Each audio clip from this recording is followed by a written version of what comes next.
आज की इस वीडियो में हम BA program history semester 2 medieval societies global perspectives का पीवाईक्यू डिस्कस करेंगे।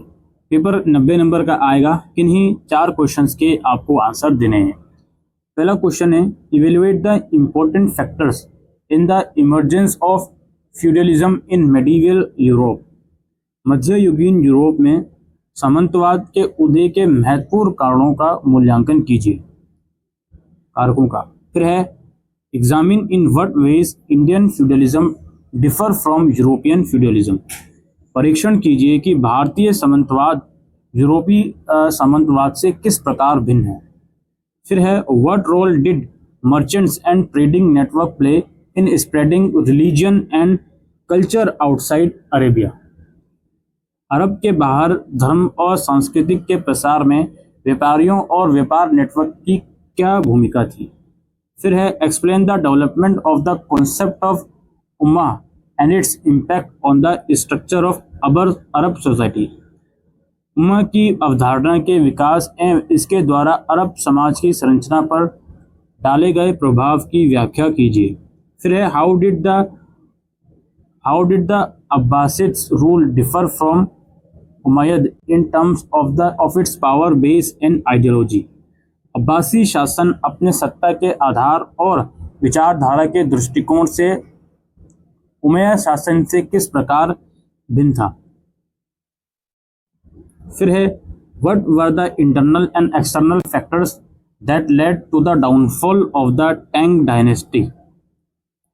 तांग राजवंश के पतन के लिए कौन से आंतरिक और बाहरी कारक जिम्मेदार थे। फिर है, the song dynasty represents a high point of scientific and technological achievement in pre modern China. Comment.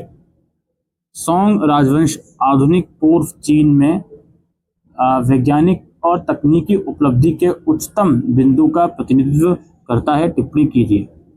और क्वेश्चन नंबर 8 इन्हीं 2 पर short note. Church and state in medieval Europe. मध्ययुगीन यूरोप में चर्च और राज्य और चाइवलरी शिष्टता, राशिदुम कैलिफेट, राशिदुन खलीफा और कन्फ्यूशियसवाद। एक और पेपर हमारे पास है। इसका पहला क्वेश्चन ये है, what do you understand by feudalism. सामंतवाद से आप क्या समझते हैं। How were field and manors administered in medieval Europe. Evaluate the significance of the manor system in sustaining feudal society. मध्ययुगीन यूरोप में फीस और मैनर कैसे संचालित की जाती थी।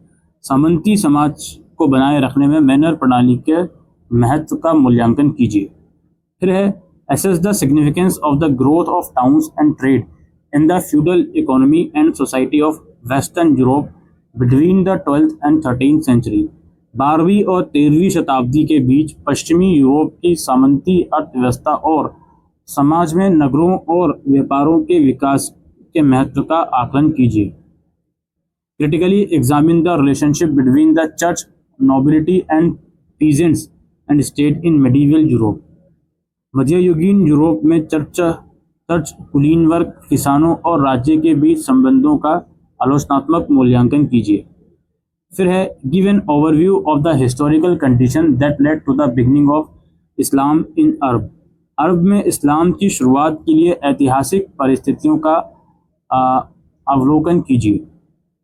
फिर है, examine the nature of caliphates under the Umayyad and the Abbasid. Umayyad और अब्बासिद के तहत खलीफाओं की प्रकृति का मूल्यांकन कीजिए। नेक्स्ट क्वेश्चन है, critically examine the significance of agriculture, trade, technological growth and cultural efflorescence in shaping the Ming period of China. चीन के मिंग काल को आकार देने में कृषि, व्यापार, तकनीकी विकास और सांस्कृतिक उत्कर्ष के महत्व की आलोचनात्मक विश्लेषण कीजिए। फिर है, trace the growth of urbanisation in medieval China. मध्ययुगीन चीन में शहरीकरण के विकास की चर्चा कीजिए। और इन्हीं 2 पर शॉर्ट नोट है, feudal crisis, pre Islamic tribal society in Arabia और Confucianism and changing state ideology और सोंग डायनेस्टी।